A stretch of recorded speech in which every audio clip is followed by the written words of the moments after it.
Nandito ako ngayon ulit sa bahay ng mga manok ko, ditong mga RIR. Kasi, ayan oh, yung medyo malungkot kanina, tinitingnan-tingnan ko, inoobserbahan ko. Yun pala, nakapaglabas siya ng after 15 to 20 minutes siguro na umalis ako. Pagbalik ko, may soft shelled egg dyan oh. Ito yung balat, inilagay ko na dyan para tukain nila. Hindi nila naubos ang pagkain nila ngayon oh. Kanina, nagbabaan itong mga ito. Pero actually nakatuntong na sila dyan sa tuntungan nila kanina. Mukhang hindi niya gustong tumuntong ngayon. O, tingnan nyo. Pumunta dun sa baki. Past 6 na, nandito pa ako. Almost mga 6:30 na. Pagsi 6:30 na. Nandito pa ako. Kasi, noobserbahan ko yung mga manok dahil kanina maghapon, masigla naman sila. Kaya lang, yun nga, mainit na mainit ang panahon. Sobrang init. 100 grams per head per day na nga lang yung inilagay ko. Pero sa init ng panahon, hindi talaga sila nakakaubos ng pagkain. Kaya, ayun, maaga silang nandyan sa tuntungan nila. At iyon, mukhang hindi niya gustong tumuntong. Ewan ko kung iitlog ba siya, o siya ba yung nakapaglabas ng soft-shelled egg, o what. Kasi dito ko ipinatuntong kanina, dyan. Kaya lang, yan, basa pa yung pinanggalingan ng itlog, ng egg yolk. Naku, nalaglag na. Basa pa yung pinanggalingan ng egg yolk.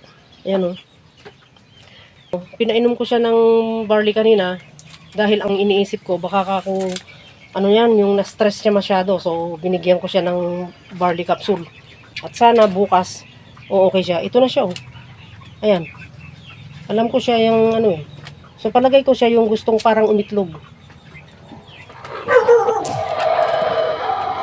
May inilabas siya ata. Teka nga, tingnan ko nga. Parang may inilabas.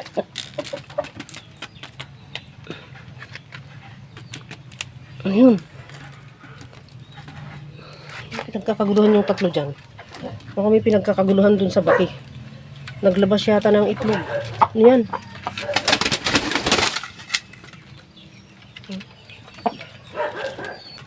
Yung isa, yan, yung malungkot kanina Pinainom ko ng barley capsule at saka pinatuka ko sila ng oregano. Yan, yung inumin nila, may malunggay yun.